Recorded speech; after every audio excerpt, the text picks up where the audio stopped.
And I want to believe that Americans believe in justice. And I think that in their gut, they realize that there is something that is very wrong here. We have gone over a cliff in America.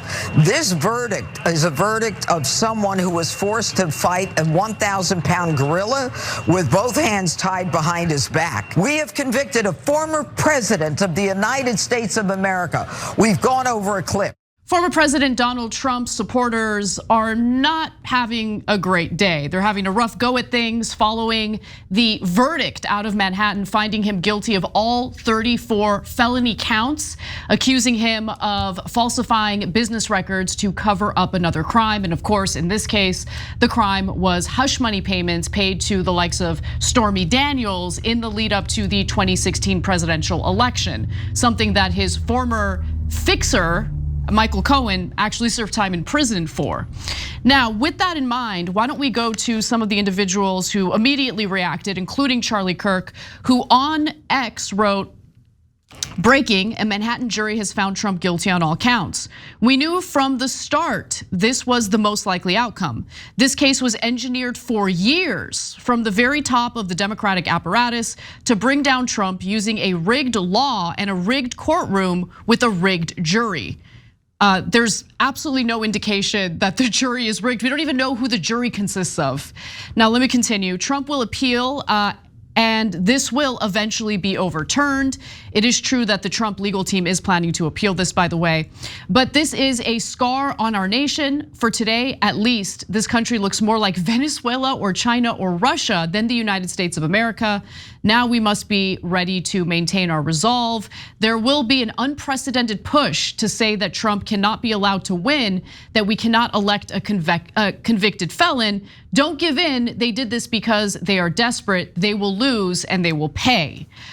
Now, the polling, by the way, in regard to how voters would change should Donald Trump be convicted of felonies, doesn't really bear out Charlie Kirk's argument, at least not to the extent that he's making it seem like. So we're gonna get to that polling in just a minute.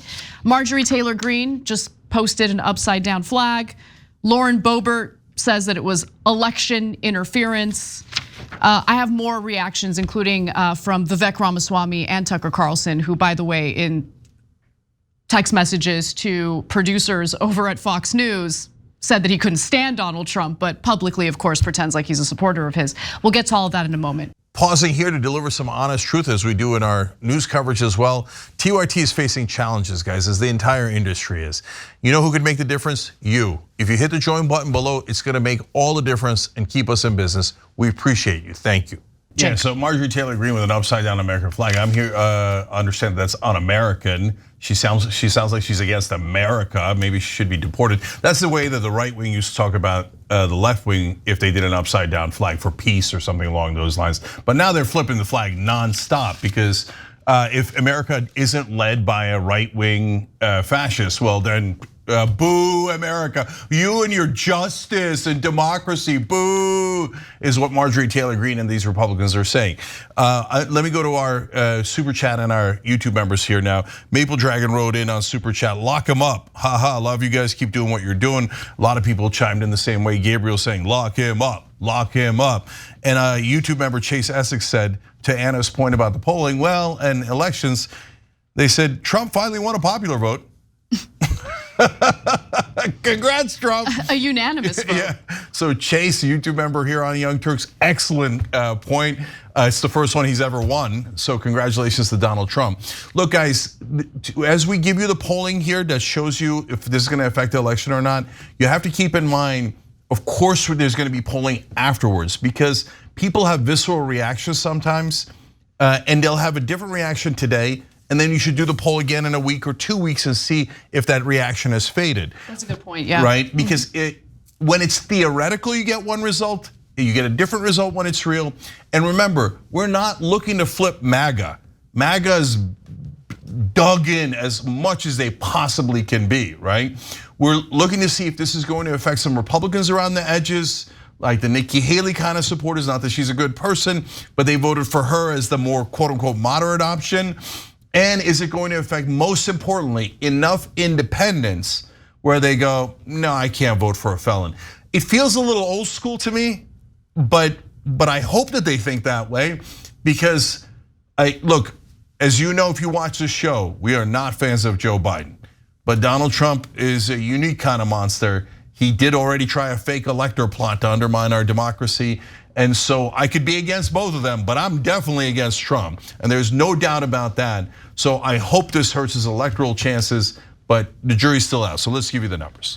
So this is based on Nathaniel Rakic over at 538. He did an aggregate of all of the polls that asked this particular question. And he says that there has been some polling showing that Trump would in fact lose, some support should he get convicted of felonies, which today he was convicted of felonies. An April survey, for instance, from CNN SSRS found that while 76% of Trump supporters said that they would support Trump regardless, which by the way is kind of surprising. 76% is not 100%, but 24% said that they might consider or reconsider their support for him if he was convicted. A May poll from Emerson College found that 25% of voters overall say that a guilty verdict in New York would make them less likely to vote for Trump. And a few pollsters have also asked in their polls two versions of the question, right? Obviously, the first one is the straightforward one, and one that asked respondents who they would vote for if Trump was convicted in the New York case. On average, Trump went from leading by 1 percentage point in these polls without considering the conviction to trailing by 6 points with the conviction. That is a giant difference. But as we're gonna have to see if that really holds. Yeah, exactly. But right now, I think the first reaction is probably going to be, for the right wing, certainly rage, for the left wing, joy, and for the independents, probably surprise. Because remember, what you hear isn't what everyone hears. Everyone hears different media, different perspectives. True. And what a lot of independents hear is nonstop Trump. Biden hides in a cave. He does very ineffective press events, if he does press events at all. He barely has any circuits. They realize at the end of the trial, oh right, we should send Robert De Niro, a rando actor, because their surrogates get no. So what they've been hearing is wall-to-wall Trump's defense and Trump's side. And mind you, of course, mainstream media, which is against Trump. Yeah, mainstream media has definitely sided against Trump. There's no question about that, right? So now when those independents, depending on which shows they watch, which media they consume, I don't know what they were thinking and what facts they knew before about this trial and about Trump's relative guilt. Now they know he has been convicted, and usually the American people take these convictions and acquittals pretty seriously. So when someone is acquitted outside of OJ Simpson, people go, hey, listen, maybe Kyle Rittenhouse killed a couple of people, but he was acquitted. He was acquitted. And that affects a lot of people. It might not affect you, but it affects a lot of people in the middle. Now, so this conviction might surprise you in how much it affects people that are independents, but we don't know yet. Now, Vivek Ramaswamy weighed in, posting on X that the prosecutor in the hush money case, meaning Alvin Bragg, is a politician who promised to nail Trump. Just want to note that all district attorneys are politicians. They're all elected. But let me continue. The judge's daughter is a Democrat operative who literally raised money from the trial while her father presided over it. What the daughter does shouldn't have anything to do with your judgment in regard to the judge, but it doesn't matter since his daughter is in fact a Democrat and has raised money for Democrats.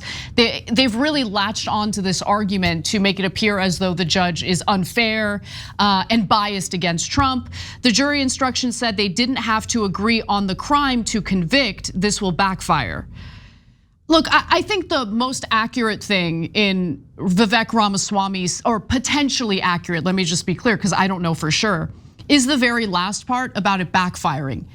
I am worried about that. I'm worried about what the verdict is going to do to the country, even though I agree that the verdict was the correct verdict.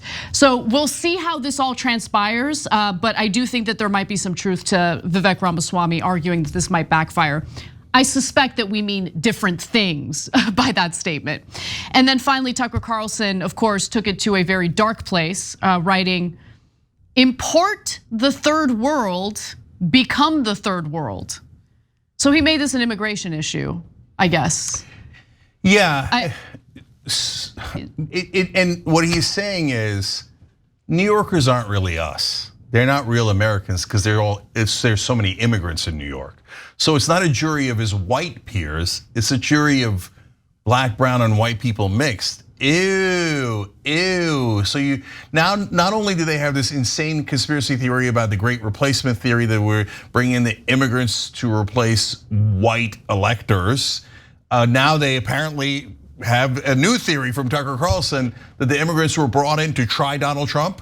So get this, even though they have no pathway to citizenship, they're brought in, immediately made citizens somehow miraculously, and then put on the jury for Donald Trump. Do you know what level of lunatic you have to be to believe that? Tucker Carlson, Alex Jones, kind of absolute raging lunatics. Well, it gets worse from there, if you can believe it, because he's instilling paranoia and fear and anger in people's minds as this verdict has been read and people are disagreeing with it because they support Trump. He continues to write, "This won't stop Trump. He'll win the election if he's not killed first." Yeah, I'm starting to hear that a lot now. These idiots think that Donald Trump is in some sort of danger, like that because they put in a warrant that the FBI can use their weapons if they want to when they did the Mar-a-Lago raid. That is literally the language in every single warrant, including the one used to raid Biden's house. So were they planning to assassinate Biden? But look, guys, MAGA has two components. One is the guys who are super frustrated with the establishment and they're sick of the corruption and they're populist and they've been misdirected into believing that this con man is somehow their savior. But their original instinct that there's something wrong with the system is correct. But there is also a portion of MAGA that doesn't want to listen to anything. And that thinks, I liked America back when we were in charge. And I don't care how we get there. I don't care if we have to raid the Capitol. I don't care if we have to do violence. I don't care if Donald Trump's a liar and a criminal I don't care. I don't care, I want the power back, okay? So Trump's convicted, so good. I want all my guys to be convicted. That means we don't care about the goddamn law. We want America not to be a democracy and be filled with equality. We want America to look like us. And so if you say, hey, Cenk, come on, that seems a little unfair. Tucker Carlson just said it. So who do you think he's trying to appeal to? Tucker Carlson is just an inferior grade of con man. He's trying to get the audience of the half of MAGA or whatever percentage you want to assign to it that thinks, yeah, America should be white. And this brown jury or whatever they were in New York, they're discriminating against poor Donald Trump. Those folks, you can't talk reason to those guys. But you can talk reason to half of MAGA at least, and most importantly, as I keep saying, the independents that are gonna decide this election. But I also want to just address the fact that Tucker Carlson, especially lately, is really positioning himself as a common man, right? Someone who really understands ordinary Americans, ordinary people. He's really branding himself as this right-wing populist, while simultaneously sweeping the crimes of the former president. Because he says that this marks the end of the fairest justice system in the world, because God forbid one of their own, an elite, should be convicted of the crimes that he committed. And then he ends the statement with, anyone who defends this verdict is a danger to you and your family. Now, if you happen to be one of the many corrupt politicians and members of the elite in this country, I can understand why that last sentence would resonate with you, because at least in my lifetime, this is the first time I've seen someone as powerful as a former president deal with a conviction for crimes that he has committed. We have not seen that before. This is unprecedented, but this might actually open the floodgates for prosecution of other powerful people within our government who should be prosecuted, and that includes Democratic lawmakers. Oh, I couldn't agree more. So look, guys, most of the media that you watch, you'll see one side or the other. Oh, okay, great that Trump is convicted, but my God, you should never investigate Democrats, right? Or by the way, a lot of establishment Republicans. Or you'll see the guys who say, oh no, Trump shouldn't be convicted, who cares if he did the crime? No, we're honest and principled here. And so is our audience, I'm gonna get to that in a second. And we say, if Trump broke the law, and I don't give a damn that he's a former president, the whole point of the country is that no one's above the law, right? But that also applies to Democrats, no matter where they come from and no matter what they stand for. If you're a crook, you should go to jail, period. I don't give a damn about your partisan affiliation or what party you're in. And I love how principled our audience is. YouTube member Straw Hat Dragon said he should be able to vote. That's right, the progressive position is that felons should be allowed to vote. Don't change it because of Trump. Don't be unprincipled and go, well, everybody I like should be able to vote, but not Trump, or people I don't like, right? So way to stay principled, I love that. And then just on a lighter note, Greg Denny says, let the snowflake crying commence. And that's what's happened, it has commenced. And that's what we're sharing with you guys. And guys, these are all YouTube members, they hit the join button below and now they're part of the show and we love doing the show with you guys. And then finally, my name is Jeff wrote in a super chat saying, in Trump's voice, only losers are found guilty. That's true. I prefer candidates who aren't convicted felons. Thanks for watching the Young Turks, really appreciate it. Another way to show support is through YouTube memberships. You'll get to interact with us more. There's live chat emojis, badges. You've got emojis of me, Anna, John, JR. So those are super fun. But you also get playback of our exclusive member-only shows and specials right after they air. So all of that, all you gotta do is click that join button right underneath the video. Thank you.